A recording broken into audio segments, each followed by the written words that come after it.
Venha estudar o Espiritismo na UEC e conhecer seus aspectos filosóficos, científicos e religiosos.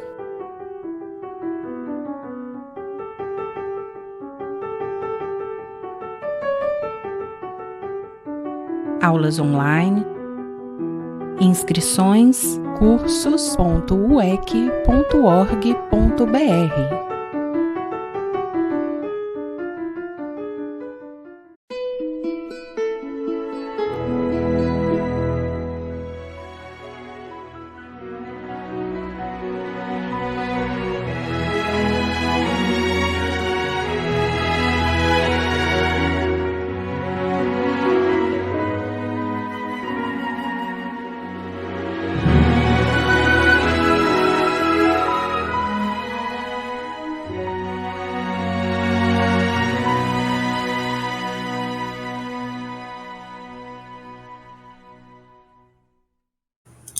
Muita paz para todos nós. É um prazer estar aqui, colaborando mais uma vez com a União Espírita Cristã. Obrigado, Cláudia, pelo convite. Obrigado, Anderson, por todo o apoio aí no aparato tecnológico. Espero poder colaborar com o plano espiritual, colaborar com a causa espírita, com a casa espírita. E espero também colaborar com os benfeitores espirituais, que nesse momento de pandemia, de tristeza, muita angústia, precisa da nossa colaboração para tentar diluir, diminuir ou eliminar tanto sofrimento na Terra. O tema de hoje se chama Esforço e Oração. Ele é um título do livro Caminho, Verdade e Vida, pelo Espírito Emmanuel. O médium que colaborou com essa obra foi o Francisco Cândido Xavier. E sempre nós começamos fazendo uma leitura preparatória, uma leitura que serve para afinizar os sentimentos, os pensamentos, colocar o leitor ou o telespectador já sintonizado com a palestra. E a leitura de hoje vai ser o título e o tema da nossa palestra, que é Esforço e Oração. Vamos ler. E despedida a multidão, subiu ao monte a fim de orar, à parte. E chegada já à tarde, estava ali só. Mateus, capítulo 14, versículo 23. De vez em quando, surgem grupos religiosos que preconizam o absoluto retiro das lutas humanas para o serviço da oração. Nesse particular, entretanto, o mestre sempre a fonte dos ensinamentos vivos. O trabalho e a prece são duas características de sua atividade divina. Jesus nunca se encerrou à distância das criaturas, com o fim de permanecer em contemplação absoluta dos quadros divinos que iluminam o coração, mas também cultivou a prece em sua altura celestial. Despedida a multidão, terminado o esforço diário, estabelecia a pausa necessária para meditar, à parte, comungando com o Pai na oração solitária e sublime. Se alguém permanece na Terra, é com o objetivo de alcançar um ponto mais alto nas expressões evolutivas, pelo trabalho que foi convocado a fazer. E pela oração, o homem recebe de Deus o auxílio indispensável à santificação da tarefa. Esforço e prece contemplam-se no todo da atividade espiritual. A criatura que apenas trabalhasse, sem método e sem descanso, acabaria desesperada, em horrível secura do coração. Aquela que apenas se mantivesse genuflexa, estaria ameaçada de sucumbir pela paralisia e ociosidade. A oração ilumina o trabalho, e a ação é como um livro de luz na vida espiritualizada. Cuida de teus deveres, porque para isso permaneces no mundo, mas nunca te esqueça desse monte, localizado em teus sentimentos mais nobres, a fim de orares à parte, recordando o Senhor. Vamos então agora fechar os olhos, entrar em sintonia com Jesus, nosso mestre, entrar em sintonia com os benfeitores espirituais da nossa casa espírita. Em especial, rogamos aos benfeitores espirituais da UEC que nos possibilite o discernimento, a inteligência e a clareza das palavras, a fim de tocar os corações daqueles que estarão conosco neste momento e também em momento posterior, usufruindo desse bem-estar que é trabalhar para o Mestre. E assim, benfeitores espirituais, rogamos a paz do Evangelho do Cristo em nossos corações. Que assim seja. Então vamos lá, pessoal. Esforço e oração. Tema de hoje. Vamos tentar, após a leitura preparatória, tentar colaborar com o que Emmanuel quis trazer para nós. É uma lição tão simples, mas tão profunda, que na época que eu li essa lição, eu pensei, gente, essa lição merece um seminário. Mas como um seminário é muito longo, vamos tentar aqui numa palestra, em pouco menos de 1 hora, colaborar com esse entendimento. E Emmanuel começa trazendo Mateus, né? E, despedida a multidão, subiu ao monte a fim de orar à parte. E chegada já à tarde, estava ali só. Mateus, capítulo 14, versículo 23. Emmanuel começa assim, pessoal, olha, de vez em quando surgem grupos religiosos que preconizam o absoluto retiro das lutas humanas para o serviço da oração. Na época que esse livro foi escrito, na década de 40, era natural ainda aquela ideia de, olha, vamos nos retirar das lutas para entrar em contemplação, entrar em prece absoluta, para conseguir a ajuda do alto. Imagina hoje que um grupo espírita, um grupo evangélico, muçulmano, católico, budista, seja qualquer religião, os adeptos pensem assim, olha, vamos parar aqui as batalhas do dia a dia para entrar em absoluta oração. Aí nós pensamos, pessoal, mas e a caridade? A cesta básica, o atendimento fraterno, seja ele presencial, com máscara que seja, né, com distanciamento, ou por telefone, ou por uma chamada de vídeo. Não sou assim um pouco assim que a oração é uma coisa benéfica, mas se retirar totalmente, de forma absoluta, não sou um pouco antagônico? É isso que Emmanuel veio trazer para nós. Nesse particular, entretanto, o mestre é sempre a fonte dos ensinamentos vivos. O trabalho e a prece são duas características de sua atividade divina. Então, o que nós reparamos, pessoal? A vida de Jesus foi marcada por trabalho e por prece. Momentos houve que ele se retirou para orar. Mas a vida dele é marcada pelo trabalho. É como que as pessoas da UEC que estão colaborando comigo nessa palestra, de repente, fazem bem assim, olha, eu vou parar o trabalho, que eu vou me retirar para ficar em oração absoluta. Aí o irmão fala assim, mas você, meu irmão, minha irmã, é tão necessário aqui na casa espírita, você vai se afastar, sim, para orar.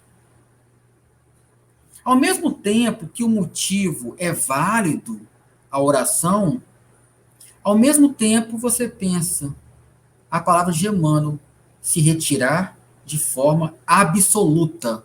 Não é ir ali, orar, meditar e voltar.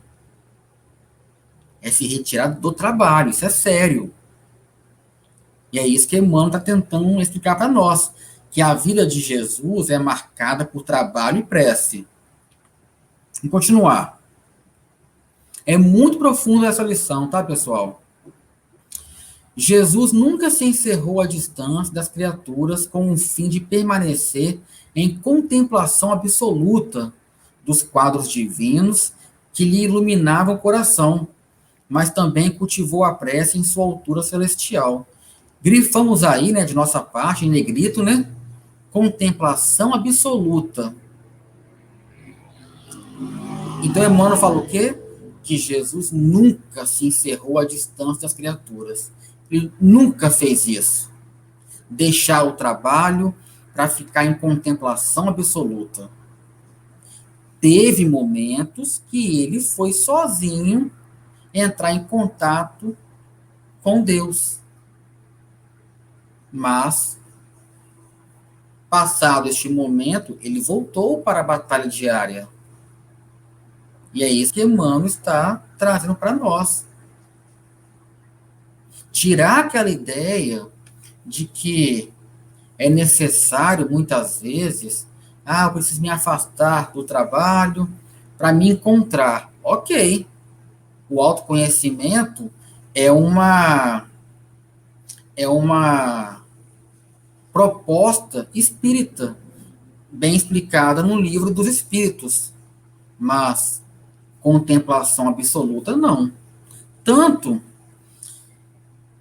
que é muito comum, às vezes, a gente ver uma fotografia, assistindo um vídeo, televisão, ver uma imagem como essa aí, e pensar assim, se eu morasse naquele lugar, se eu vivesse naquela natureza, se eu estivesse lá, eu seria feliz. Será realmente? Porque, às vezes, o problema está em nós, não no local. É claro que existem momentos que nós vamos para um local diferente e a vida melhora, a saúde restabelece, nós respiramos. São momentos necessários para a vida. Agora, acreditar que ter uma vida contemplativa, voltado para o belo, para o bem, tem que ter um critério aí. Voltado para o belo e para o bem, sim. Mas o bem e o belo tem trabalho, tem batalha, tem dificuldade, tem esforço. Não só oração. Por isso que a lição é esforço e oração.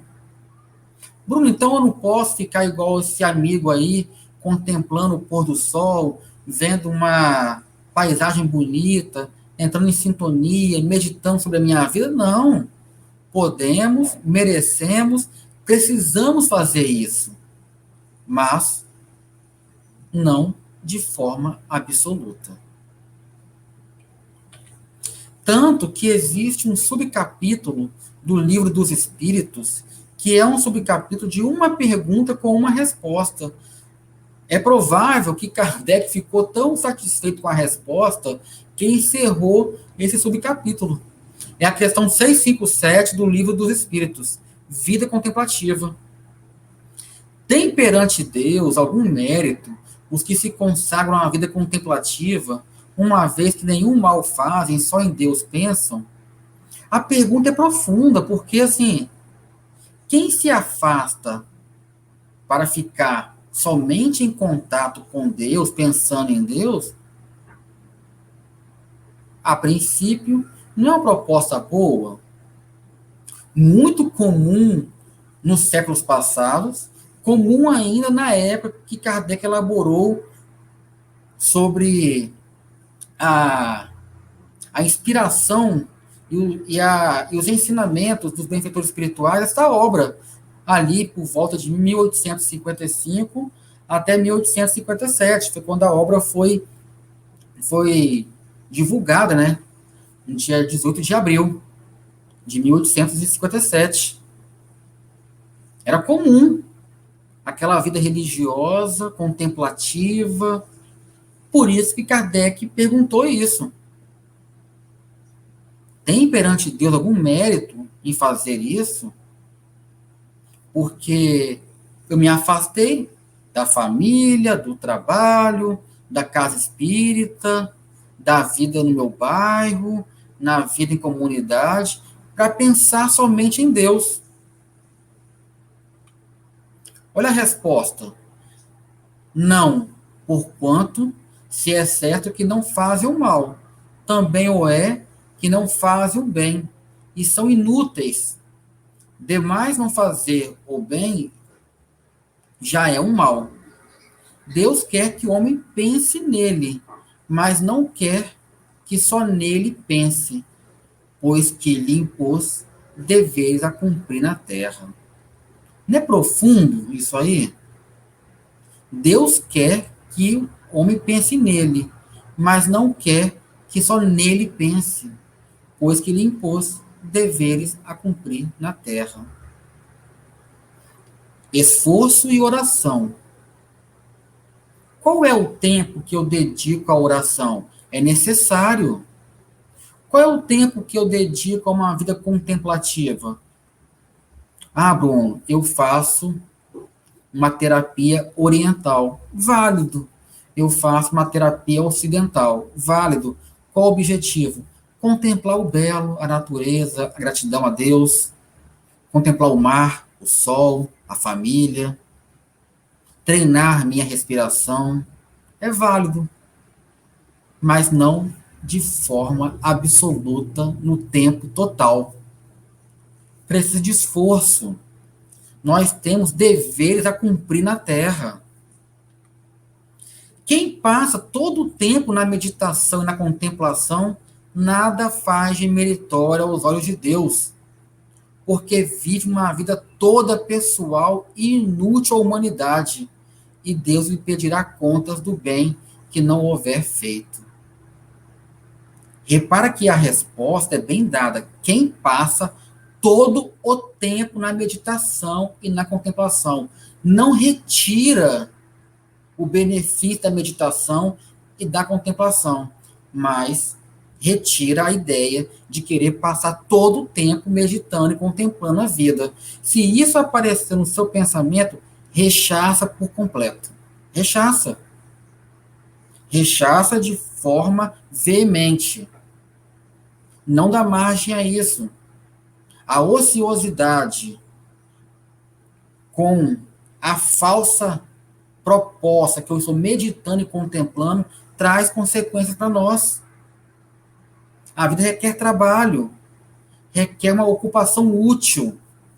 Quem tiver interesse na continuidade dessa resposta, pode ir para a questão 640, tá?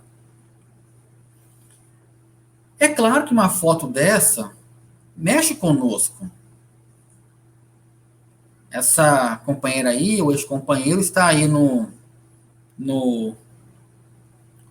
um tempo frio, porque a pessoa está agasalhada, repara isso, mas está ali contemplando o céu azul bonito, um mar bem bonito ali, rochas em volta. Então, a todo momento, nos compete aqui deixar claro que a resposta do livro dos Espíritos, ela não retira a meditação como um fator benéfico para a vida. Existem momentos que nós precisamos disso aí. Se vai ser no mar, se vai ser no campo, na floresta, na vida urbana, aonde for, existem momentos que eu preciso parar e olhar à minha volta e contemplar. Ouvir os sons da natureza, dos pássaros. Isso muitas vezes é necessário.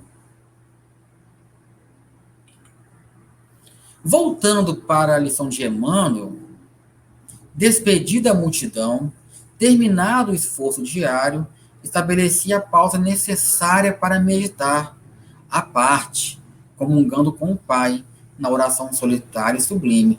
Depois do trabalho, Jesus retirava um momento para ele restabelecer a ligação com o Deus Criador. Quando que eu tiro o meu dia para fazer isso? Hein? É pela manhã? É antes do trabalho? É após o trabalho? É na hora de dormir? É na hora do almoço? Isto é necessário, pessoal.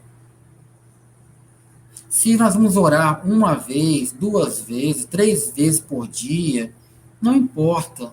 O que importa é aquele momento fiel, sincero, que eu preciso parar para estabelecer essa conexão, que era o que Jesus fazia.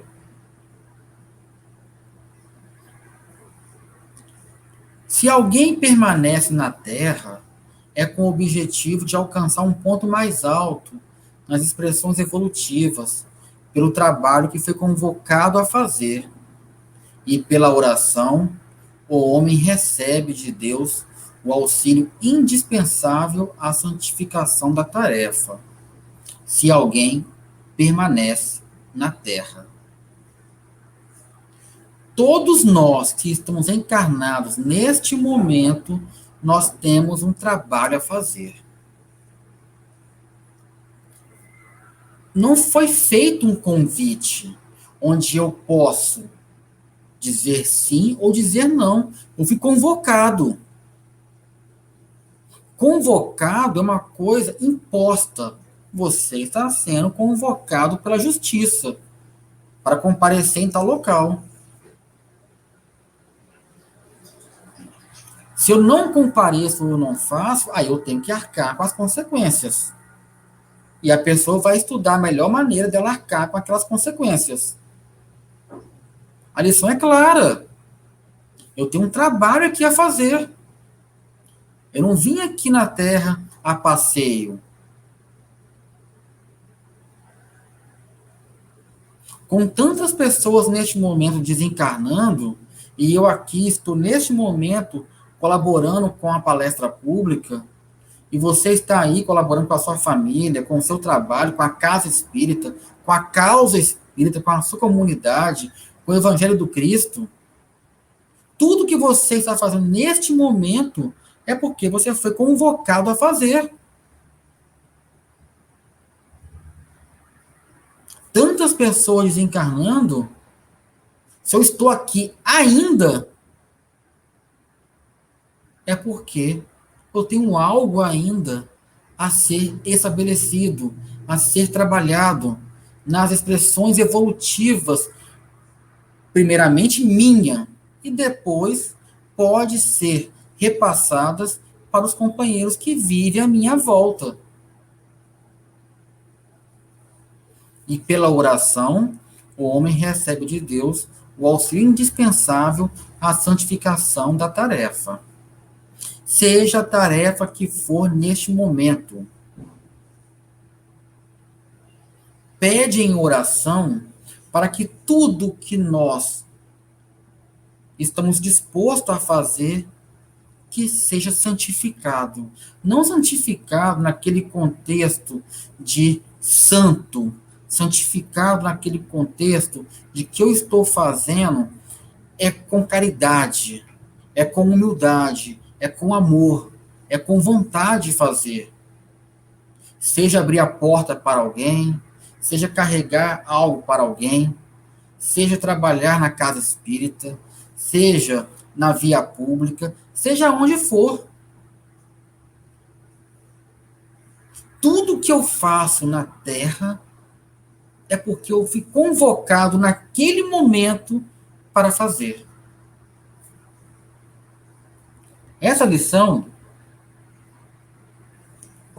ela é simples, mas ela é profunda.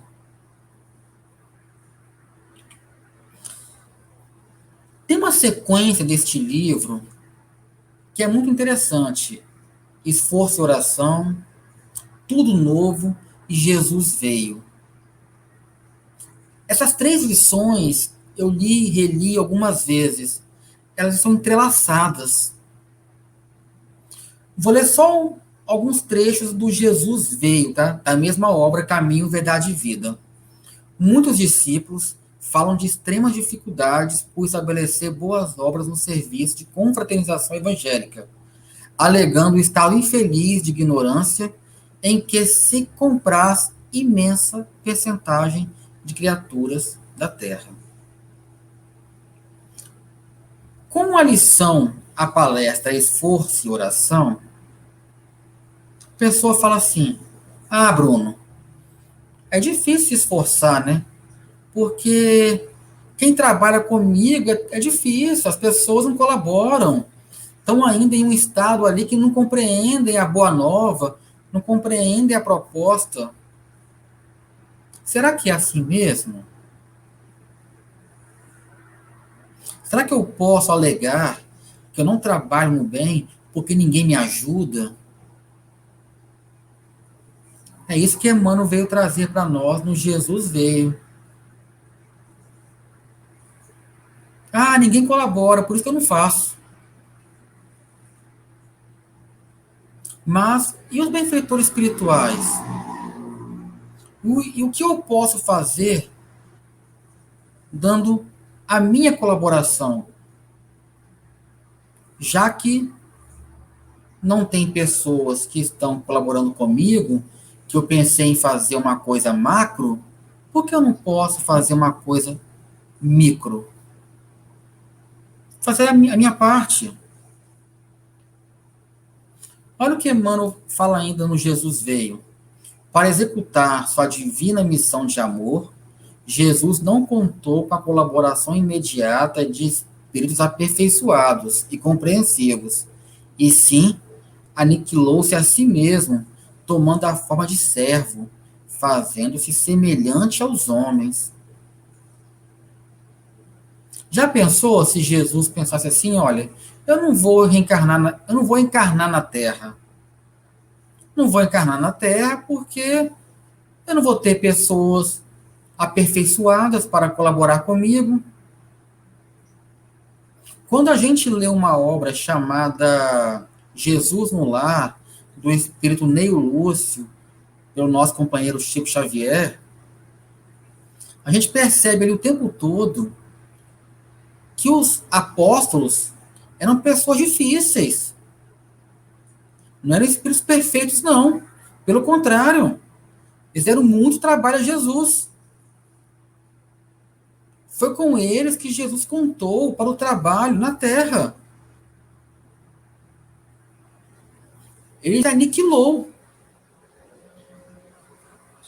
para tentar, naquele momento que ele esteve entre nós, trazer a boa nova no coração de cada ser que estava encarnado naquele momento. Sabendo ele, já é claro, que alguns espíritos iriam precisar de séculos ou milênios para alcançar a ideia que ele estava pregando naquele momento. Então, será realmente que eu tenho esse direito de falar assim? Ah, ninguém me entende. Ah, eu não faço culto no lar porque na minha família é difícil, as pessoas não colaboram, colocam som alto, elas falam alto, elas me chamam a toda hora. Faça uma oração sozinho, tomando banho. Quando todo mundo dormir, faça o seu culto no lar. Nem que seja uma oração. Quando estiver dentro do Uber, do táxi, do transporte público, de carona com alguém, faça o seu culto no lar. Nós não podemos esperar que as pessoas estejam no mesmo patamar moral que nós, porque os benfeitores espirituais não esperam que nós estejamos no mesmo patamar moral que eles. Mesmo porque padrão moral é um julgamento muito complicado de se fazer. Eu não sei realmente se eu estou num patamar moral tão acima das pessoas que convivem comigo. Eu posso estar ou igual ou inferior. Mas aí eu quero fazer uma certa tarefa, as pessoas não colaboram e eu meio que rotulo as pessoas que não colaboram ou não entendem com a proposta do mestre. Eu não posso fazer isso. Tá aqui a lição, tá clara. Não podíamos ir ter com o Salvador em sua posição sublime. Todavia, o Mestre veio até nós, apagando temporariamente a sua auréola de luz, de maneira a beneficiar-nos sem traços de sensacionalismo.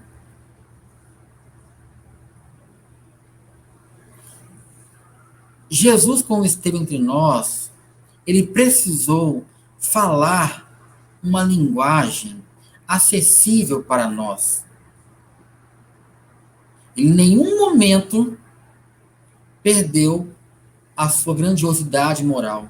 Em nenhum momento ele foi conivente ou ele passou a fazer más condutas só para angariar pessoas à sua proposta. Mas ele esteve entre nós, mostrando o seguinte: olha, eu estou aqui, eu sou um de vocês, encarnados. O que eu posso fazer dentro do meu lar? O que eu posso fazer no meu trabalho enquanto eu estiver ali? Porque muitas vezes tem um prazo ali de companhia. Fui morar só, casei, mudei de bairro, mudei de emprego. Mas enquanto eu estou com aquelas pessoas, o que eu posso fazer? É muito comum no meio espírita, às vezes, a pessoa começa a estudar, começa a angariar valores morais e, de repente, pensa assim: ah, não consigo mais viver com aquelas pessoas. Eu queria ir embora daqui, eu queria desaparecer. Por quê? Tem uma lei chamada Lei de Sociedade. Eu preciso ler aquela lei. Mas, Bruno, também não tem a lei de conservação que eu tenho o direito de me preservar? Sim, claro. Joana de Anjos fala que é necessário procurar pessoas saudáveis para nós convivermos o máximo possível. Mas existem momentos que nós somos convocados a testemunhar. Ou igual a lição, esforço e oração fala. Lutas diárias do companheiro, da companheira, que tem atitudes que nós, outrora, já tivemos. Então, as lições são entrelaçadas. Esforço e oração, tudo novo, e Jesus veio. A questão é, como eu coloco a lição a meu favor para aliviar as dores? Neste momento, entra a oração. De um familiar, de um amigo, um colega, no trabalho, na casa espírita, que seja, que falou algo para nós, que nos machucou, tumultuou um pouquinho o nosso trabalho. A oração. Pedindo ao seu anjo de guarda para tirar aquele sentimento triste. Ler uma vez, duas vezes, três vezes, quatro vezes a questão 490 em diante, que trata ali do anjo de guarda, do livro dos Espíritos. Fazer oração para que aquele companheiro, aquela companheira entenda o meu trabalho, compreenda um pouco o momento que eu estou na minha vida e que eu também possa entender o momento que o companheiro, a companheira está na vida dele, na vida dela. Feita a oração, o dia se passa, aquela hora se passa e o trabalho volta novamente. Nós vamos para, no Brasil, quase 18 meses de pandemia. Pode ser que alguém assista essa palestra fora da pandemia. Hoje nós temos uma luta, é a pandemia. Daqui a um ano vai ter outra luta. Daqui a 2 anos, outra luta. 10 anos, vai ter outra luta. A vida aqui na Terra, em transição planetária de provas e expiações para mundo de regeneração, este momento vai ter batalha. Vai ter esforço. O exemplo de Jesus, nesse particular, representa lição demasiado profunda. Ninguém alega conquistas intelectuais ou sentimentais como razão para desentendimento com os irmãos da Terra. Nessa hora eu estou mostrando a lição da onde que eu tirei os argumentos de que a gente conquista um padrão intelectual, um padrão sentimental e falar, a partir de agora eu me afasto dela, me afasto dele. Está me machucando, está me trazendo transtornos físicos e morais, sentimentais, eu tenho o direito de me afastar. Lei de conservação, o Evangelho segundo o Espiritismo. Não se pode ter pela pessoa que nos machuca o mesmo sentimento de amor pela pessoa, pelo amigo que nos traz bem-estar. Está lá, isso é claro. O que Jesus quer é que nós não tenhamos ódio por ele ou por ela. E para eu não ter ódio por ele e por ela, eu muitas vezes necessito da oração. Mas às vezes não é ódio. É só aquele cutucão que nos fere. A pessoa está ali na batalha dela, ela faz coisas boas, estuda, trabalha, tem família, mas tem algumas coisas que nos incomodam. E que eu já fiz aquilo outrora, mas não faço mais. Qual o limiar de convivência que eu coloco? E isso é particular. É profundo isso aí. Cada um sabe o limiar entre a convivência e entre um momento de falar assim, olha, não dá mais. O que eu não posso fazer é sair por aí me afastando de todo mundo. Isso traz transtornos. Tem um livro da Joana de Ângeles chamado O Homem Integral, que tem lá fatores de perturbação. Rotina, ansiedade, medo, solidão e liberdade. Solidão é um problema. Ah, me afasta do meu primo e do meu tio. Ah, por quê? Ah, porque ele não está no mesmo padrão que eu. Tal. Ok. Ah, me afastei do trabalho. Por quê? Ah, mesma coisa. Me afastei da casa espírita. Não converso com ninguém no meu prédio, no meu bairro. Vai conversar com quem? Daqui a pouco eu vou querer conversar só com Jesus. Eu começo a colocar um padrão intelectual ou sentimental de convivência. Isso é sério, gente. A questão 920 do Livro dos Espíritos fala o seguinte: pode o homem gozar de completa felicidade na Terra? Não. Por isso que a vida lhe foi dada como prova ou expiação. Dele, porém, depende a suavização de seus males e o ser tão feliz quanto possível na Terra. Ah, quando acabar a pandemia, minha vida vai melhorar. Ok. Dentro de um contexto de pandemia, vai sim melhorar. Mas eu não vou ter felicidade completa. É só perguntar. Antes da pandemia, eu tinha problema? Tinha. Eram outros, mas tinha. Agora eu tenho alguns que eu tinha antes e tenho outros agora. Como Eu, Bruno, não posso ter o contato de amigos e amigas e familiares que eu gosto muito.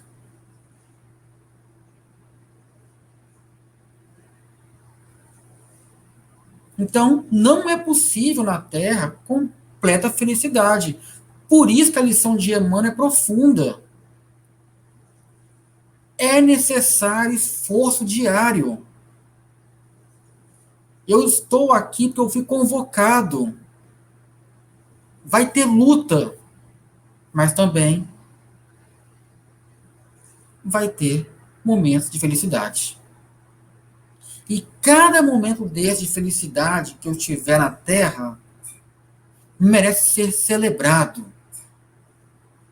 E, em especial, na minha oração, celebrado em forma de gratidão por ter tido um dia tão feliz, ter tido um momento tão fraterno, tão prazeroso com aquela pessoa, pela a notícia de trabalho, financeira, de saúde, de um familiar, da minha saúde, que eu recebi do médico. Vai ter também momentos felizes. Não é só dor, não.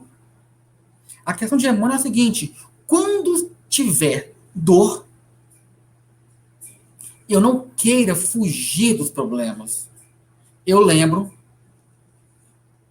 que na Terra é necessário esforço a cada momento. Se teu próximo não pode alçar-se ao plano espiritual em que te encontras, pode ir ao encontro dele, para o bom serviço da fraternidade e da iluminação, sem aparatos que lhe ofendam a inferioridade. Muitas vezes, aquela pessoa que está ao nosso lado, o único padrão de evangelho do Cristo que ele tem somos nós. Vai falar assim: olha, eu estou com um problema lá em casa. Você é espírita, não é? Sou. Como você vê essa ótica aí? Olha,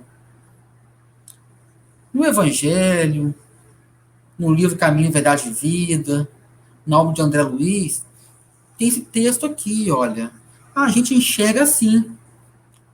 Poxa, obrigado, tá? Vou pensar assim. A gente pode fazer alguma coisa. Pelo exemplo, pela palavra, pela boa ação. A criatura que apenas trabalhasse sem método e sem descanso acabaria desesperada, em horrível secura do coração. Aquela que apenas se mantivesse genuflexa estaria ameaçada de sucumbir pela paralisia e ociosidade. Olha o que Emmanuel fala aqui. Eu preciso trabalhar, me esforçar, mas eu tenho que ter método, descanso. Esse método de descanso muitas vezes vem pela reflexão, pela meditação, pela oração. Se eu não parar para meditar, refletir e orar, eu trabalho sem a proposta ali do valor moral. Trabalho por trabalhar. Frio, secura do coração.